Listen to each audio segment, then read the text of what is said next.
Hey Thomas, how are you? Jonathan, I'm doing fantastic. How you doing? Doing great, thanks.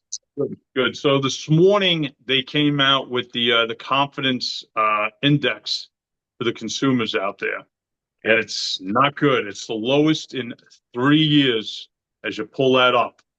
Um, Back in February, it was at 132.6. It went down to 105 in August. It's now 98 point something.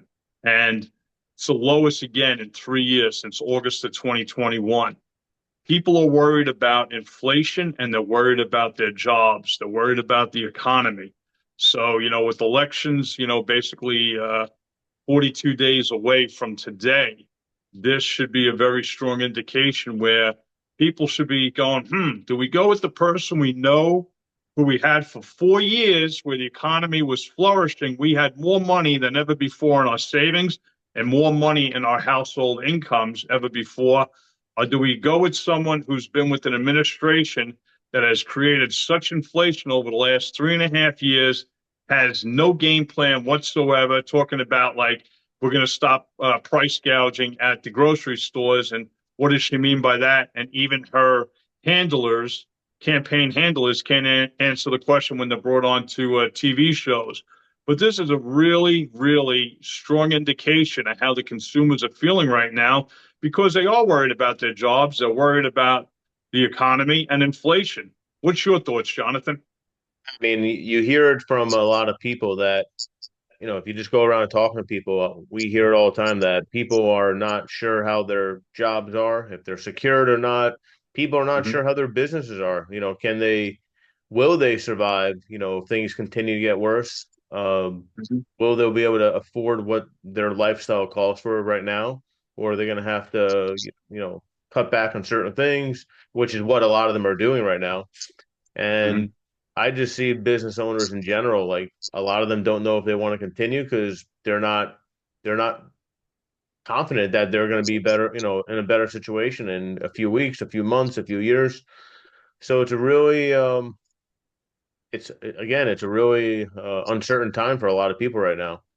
Sure. And, also, again, with AI, artificial intelligence on the horizon and being slowly implemented into certain industries in certain small businesses, it's something that some of them can apply to their business and it'll be helpful. Others, they're just kind of like lost. Is it worth the investment right now, the way the economy is, for me to make this type of investment? I actually consulted with a gentleman yesterday who actually was asking me, about fiber and stuff like that because he could become a subcontractor of a subcontractor who has contracts with AT&T. But in order for him to be involved, he actually has to invest $250,000 in a certain piece of machinery where he's got to lease it out, but he's got to guarantee it on a personal end to make it happen.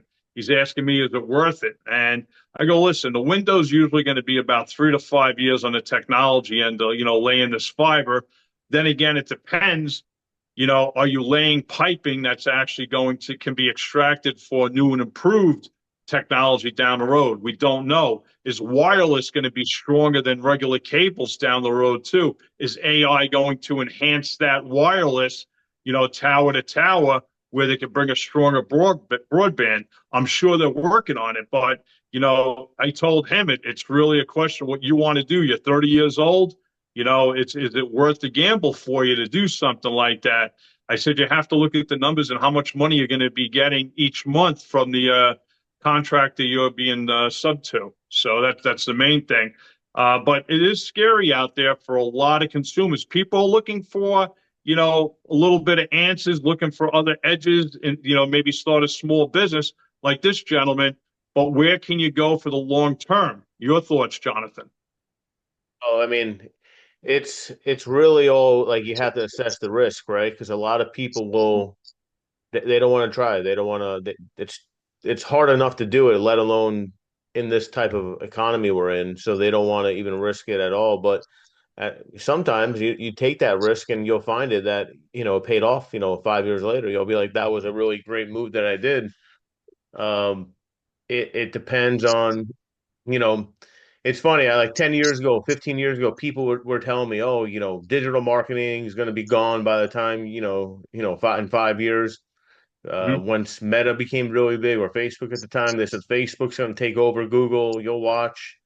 And if you just go off of what people are saying and you don't really assess what's going on yourself, you'll just continue to Mhm. listen to other people. You need to be the expert in your field. You need to understand the landscape of how things are changing and pay attention and document it. So, 100%. you know, Yeah, you 100%. Hit the key on there with the understanding the landscape. Continue. you know, and then you'll be able to figure out, like, is this a good place for me to invest in? Is this a good machine for my business? Should I pick up that other building to expand the operation? How long is the, break even point? You got to ask yourselves those kind of questions. But AI is, it's changing everything. But remember, you can use the AI to help your business grow too. You just have to Mhm. be on the right side of it.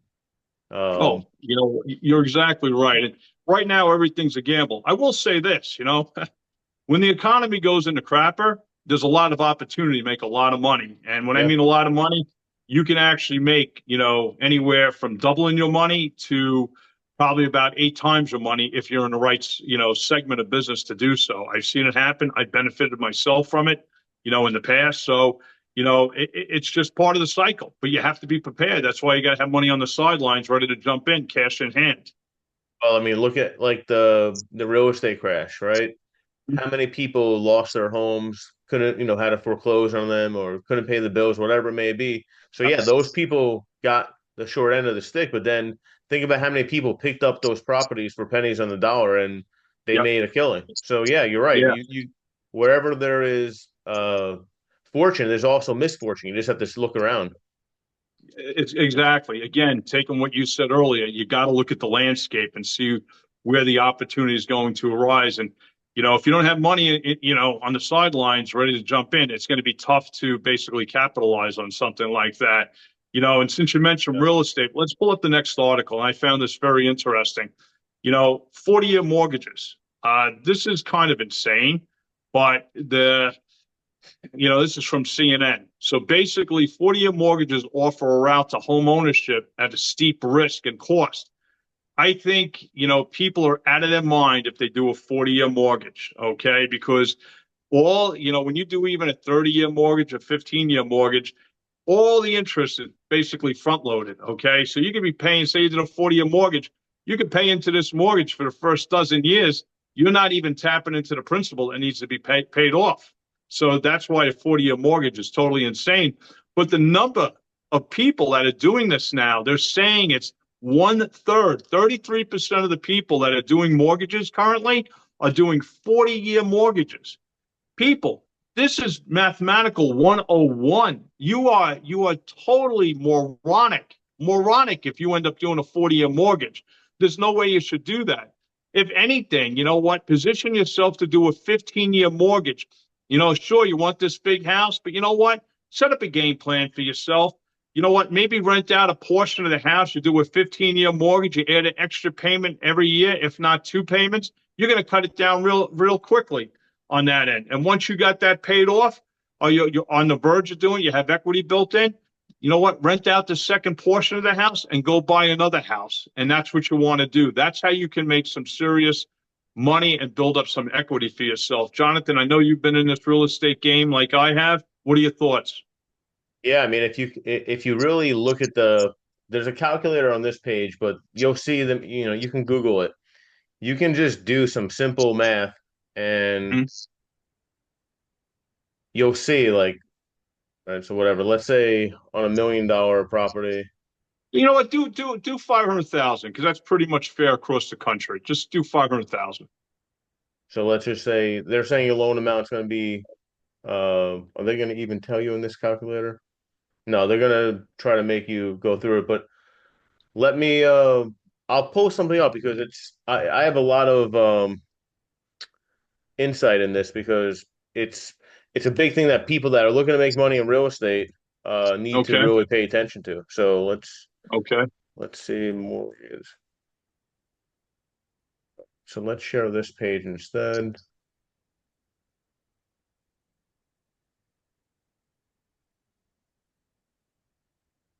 So let's say $500,000. Let's just use whatever interest rate Google pops in there. So right now, a 30-year fix with $500,000 as a loan amount, your payments are 3289. Okay. Now, when you do a 15, let's just say you do a 15-year fix, if you can financially afford it, I would always recommend to do a shorter period because you'll get a 100%. better interest rate. So remember, 15 years versus 20, it's $500 more, but you're Hmm. done. You're done 15, 10. yeah, Well, 15 years early. But the thing is, people got to understand, you throw in that 13th month payment every year, that's going to cut it down about 4 to 5 years, almost 5 years for you. And if you had 14 payments each year and just, bite the bullet and do so, you can have that thing paid off in 8 years. yeah, I don't. If you can afford it, I mean, even if you're on a 30, a lot of people say, listen, do a 30. If you can afford it, add a couple extra payments throughout the year. You'll see you won't be 30 years. You'll be like 29, 28, 27. Some Mhm. people want the security knowing that they only got to pay 3,200 a month rather than 4,000. But like you said, the first few years, you'll see out of $3,200, like 3,100 goes to the interest. $100 goes to, let's say, your principal. So really, you're not paying anything. That's why if you can afford to add a little extra every month, you start pushing down the principal, and then Mhm. you'll be thanking yourself 20 years later when you realize that you paid your loan off 8 years early or 10 years early. The 40 year, think about it, most people get, let's say most people will get married, go to college, get married, buy a house. Let's just Mhm. say what, 25 to 30? Maybe Mhm. now it's more. Maybe now it's more like 30 to 35. But it used to be, let's say 25 to 30 is when you would buy your first house. 30-year mortgage, you're about 60 by the time you're done. That's pretty decent. You're retiring in 7 years, 10 years. Now, nowadays, people are getting married later. So they're getting married, let's say 30, 35, or even if you don't get married, you buy a house when you're 30-ish. A 40, think about that. Your 40-year mortgage, you're going to be 70 years old. Once you get towards your, retirement age and anything over 55, you want to start coasting. You want to start having all your stuff in order so you can start putting the money aside, getting ready for Mhm. retirement, making sure you have enough money, first of all, making sure you have more than enough so you can actually enjoy your life at the end. Mhm. So if you're looking at it for your primary care, your primary residence, do it that way. But again, comes down to numbers, right? So how much money do you make? What's your debt to income ratio? Got to take that Mhm. all into consideration. Don't buy a house if you don't have enough money. Like a lot of people, they have $100,000 in the bank. They're putting, $80,000 down. That $20,000 is not enough money to make sure you're okay. That's how you start having problems. Guess what? Your roof may go next Exactly. month. Your boiler may need to be fixed. You know, Problems happen with houses, so you need money aside for issues. Oh, you're right. And it's people, they basically, they'll put so much skin in the game, they have no skin left, as emergency reserves, like you're describing. And it's pitiful because then what do they start doing? Put it on credit cards, and then they make it monthly payments instead of paying the whole thing off. So it's kind of like, a catch 22. You're damned either way if you're going into the debt game. But we started this conversation off looking at the consumer confidence, okay? And now it's down tremendously, down most in 3 years. So again, with the elections 42 days from now, then we did a second story about 40-year mortgages. And, people have to start thinking sensibly and looking at things. Unfortunately, a lot of people do not know simple, task about money, about savings, etc. And they've been so conditioned to, credit cards, and that's a bad enemy. I mean, I've had a credit card since I was in college, but my father always taught me it's like, don't put it on a credit card unless you know you can pay it off in full, when the time comes at the following month.